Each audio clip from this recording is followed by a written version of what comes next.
दोस्तों, चीन अपनी आदतों से मजबूर है। हमेशा ही दूसरे देशों के खिलाफ कोई ना कोई बयानबाजी करने लग जाता है। कहते हैं जिनके खुद के घर कांच के होते हैं उन्हें दूसरों पर पत्थर नहीं फेंकना चाहिए, लेकिन चाइना इस बात को समझ ही नहीं रहा। इसीलिए वह बार बार दुनिया के कई बड़े और शक्तिशाली देशों के साथ पंगे लेने लगता है, जिसमें खुद सुपर पावर अमेरिका और भारत का नाम शामिल है। एक तरफ जहाँ चीन भारत के मीडिया के ऊपर सवाल खड़े कर रहा है, तो वहीं दूसरी ओर जब से अमेरिका की तरफ से भारत को नेटो ज्वाइन करने के लिए स्पेशल ऑफर दिया गया है, तब से चीन की हालत खराब होती जा रही है। चीन इतना डर गया है कि वो अब भारत को धमकी देने लगा है। हाल ही में चीन की तरफ से एक बहुत बड़ी रिपोर्ट निकलकर सामने आई है, जिसका सीधा कनेक्शन भारत और अमेरिका के बीच में चल रही नेटो मेंबरशिप की बातचीत को लेकर है। ये दोनों ही खबरें काफी ज्यादा दिलचस्प और अहम है, इसीलिए वीडियो को अंत तक जरूर देखिएगा। साथ ही अगर आप हमारे चैनल पर पहली बार आए हैं तो चैनल को सब्सक्राइब करना ना भूलिएगा। दरअसल दोस्तों, जापान के अंदर नेटो का अगला हेडक्वार्टर तैयार होने वाला है, जिसके बाद नेटो एशियन कॉन्टिनेंट के अंदर एंट्री कर लेगा।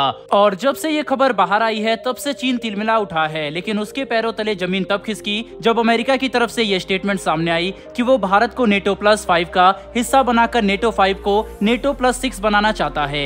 हालांकि भारत ने इस और अभी तक किसी भी तरीके की रजामंदी नहीं दिखाई है, लेकिन फिर भी चीन तो ये बात जानता है कि उसने कितनी बुरी हरकतें की है, जिसका खामियाजा उसे कभी भी भुगतना पड़ सकता है। और ऐसे में अगर भारत अमेरिका के नेटो का हिस्सा बन गया तो उसके लिए मुसीबत दोहरी हो जाएगी, क्योंकि वह खुद नेटो सुप्रीम अमेरिका से पंगा ले चुका है। यही वजह है कि चाइना की तरफ से इस तरह की रिपोर्ट सामने आ रही है, जिसमें वह साफ साफ तरीके से भारत के खिलाफ ये स्टेटमेंट दे रहा है कि अगर भारत नेटो में शामिल हुआ तो ये उसके लिए अच्छा नहीं होगा। खबर को समझने के लिए आप अपनी स्क्रीन पर रेफरेंस के तौर पर एक आर्टिकल देख सकते हैं। Chinese news agency global time की तरफ से ये आर्टिकल जारी किया गया है, जिसमें लिखा गया है कि जिस तरह से इंडिया को नेटो प्लस ज्वाइन करने के लिए ललचा रहा है, उससे न्यू दिल्ली के स्ट्रेटेजिक ऑटोनोमी को काफी ज्यादा दिक्कतों का सामना करना पड़ सकता है। एक लंबा चौड़ा आर्टिकल पब्लिश हुआ, जिसमें कई सारी बातों को आगे रखा गया है, जिसमें सिर्फ और सिर्फ चीन की घबराहट साफ नजर आ रही है। दोस्तों, ये सारी की सारी मीटिंग तब होगी जब भारत स्टेट विजिट पर अमेरिका जाएगा। अभी तक भारत अमेरिका पहुंचा भी नहीं है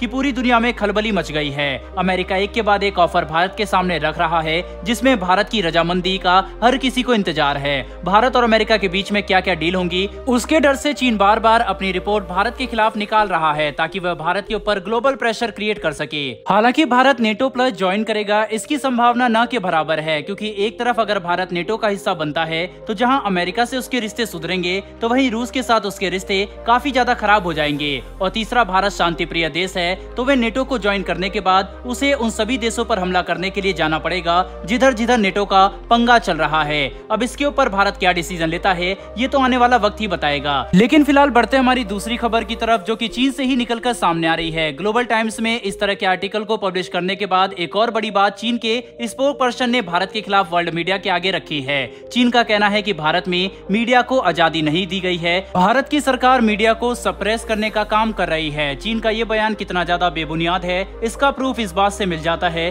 कि 2023 में ही world press freedom index report में कुल 180 देशों की रैंकिंग दी गई थी। ये रिपोर्ट दुनिया के सबसे अहम देशों की रैंकिंग उनके देश में मीडिया की आजादी कितनी ज्यादा है उसके आधार पर दी गई है। ऐसे में इस रिपोर्ट के अंदर चीन और भारत दोनों ही देशों का नाम शामिल था। एक तरफ जहां भारत की रैंक 161 थी, तो वहीं चीन की रैंकिंग 179 थी, यानी कि सेकंड लास्ट। जैसा कि हमने पहले ही कहा, जिनके घर खुद कांच के होते हैं उन्हें दूसरे पर पत्थर नहीं फेंकना चाहिए। चीन के खुद के देश में मीडिया को एक तिनके भर की भी चीन की सरकार के खिलाफ बोलने की आजादी नहीं है। जब भी कोई मीडिया एजेंसी चीनी सरकार के खिलाफ किसी भी तरीके का कोई आर्टिकल जारी करती है, तो तुरंत चीन के इंटेलिजेंस ऑफिसर उन्हें गिरफ्तार कर लेते हैं, और ऐसे में वो भारत की मीडिया के खिलाफ बयानबाजी कर रहा है। इसी के साथ चीन का ये भी कहना है कि भारत सरकार चाइनीज जर्नलिस्ट को अपने देश में फलने फूलने नहीं देना चाहते। रेफरेंस के लिए स्क्रीन पर आप न्यूज 18 का आर्टिकल देख सकते हैं, जिसमें लिखा गया है कि चीन ने भारत को एक्यूज किया है, क्योंकि भारत अपने देश में चाइनीज जर्नलिस्ट के खिलाफ अनफेयर ट्रीटमेंट कर रहा है। भारत के ऊपर ये इल्जाम चाइना के विदेश मंत्रालय ने लगाया है। चीन के इस तरह के इल्जाम के पीछे की वजह है भारत सरकार का चाइनीज जर्नलिस्ट के वीजा के ऊपर टाइम ड्यूरेशन को घटा देना। जी हाँ दोस्तों, एक प्रेस कॉन्फ्रेंस के दौरान चाइना की स्पोक पर्सन ने यह कहा है